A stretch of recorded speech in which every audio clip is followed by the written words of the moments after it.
Story of the World, Volume 3, Chapter 12. Battle, Fire, and Plague in England. Part 1. Charles loses his head. While the English were building trading posts in India, England itself was in turmoil. James I, the King of England and Scotland, had died, and his son Charles had inherited the throne. But right from the beginning of his reign, Charles started to make the people of England angry. His first mistake was to marry the French princess Henrietta Maria. Henrietta was a beautiful, high-spirited girl, but she was also a devout Catholic who had promised the Pope that she would try to spread Catholicism throughout England. Most Englishmen, especially English Puritans, hated and feared Catholicism. When Charles got ready for his formal coronation ceremony, he was afraid to hold the traditional parade through the streets of London. He thought Puritans might gather along the way and shout out insults. Instead, Charles planned to get to church by sailing down the Thames River on a barge. But the coronation day was still filled with chaos.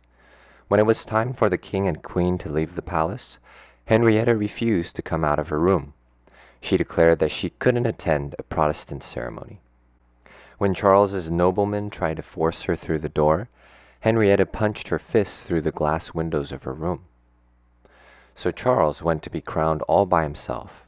He paraded out to the Thames, but the royal barge missed its landing and went aground. Charles had to ride in a much smaller boat instead. When he arrived at the church, he tripped at the threshold and nearly fell on his face. When he tried to put on the coronation ring, a large jewel fell out of it and disappeared. Near the end of the ceremony, the archbishop told the gathered crowd to shout, "God save King Charles!" But since most of them didn't hear him, Charles was greeted with silence. And as the ceremony ended, a small earthquake shook England. The troublesome coronation was only the beginning of a troubled reign. Like his father James, Charles believed that God had placed him on his throne and that his subjects should obey him without question. But Parliament believed that its members, who represented the people of England, should make the laws. When Parliament met after the coronation, it refused to give Charles all of the money he wanted. Charles was furious. He dismissed Parliament and ruled without it for 11 long years. In those years, he fought wars and made laws all by himself. He even told English and Scottish Christians how to worship God. He passed so many restrictions on Puritans that hundreds left England and went to the American colonies. He forced the Scottish Church to use the English prayer book and ceremonies. The Scots hated this English command. In one Scottish church, the minister had to bring 2 loaded pistols with him and point them at the congregation while he read the English prayer book. But while Charles was making the Scots and the English Puritans hate him, he was also running out of money. At the end of 11 years, he was forced to call Parliament back into session to beg for more cash. This Parliament refused to dissolve when Charles became angry. Because it went on meeting for 8 years, it became known as the Long Parliament.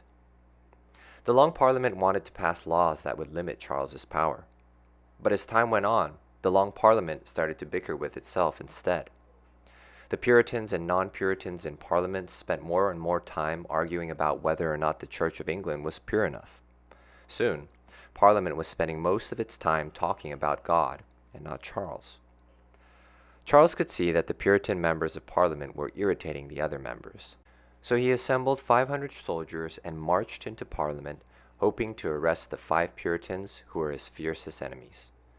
But the Puritans, warned ahead of time, were gone. Charles and his soldiers faced 5 empty seats. Embarrassed, Charles snapped, "The birds have flown," and strode back to his palace. This was a mistake. When the news spread that Charles was willing to use his English army against other Englishmen in order to get his own way, more and more people turned against him. Charles realized that a rebellion was about to explode all around him. He fled from London and went up to the north of England, where his most loyal noblemen lived. The Puritans in Parliament took control of London. Civil war had begun.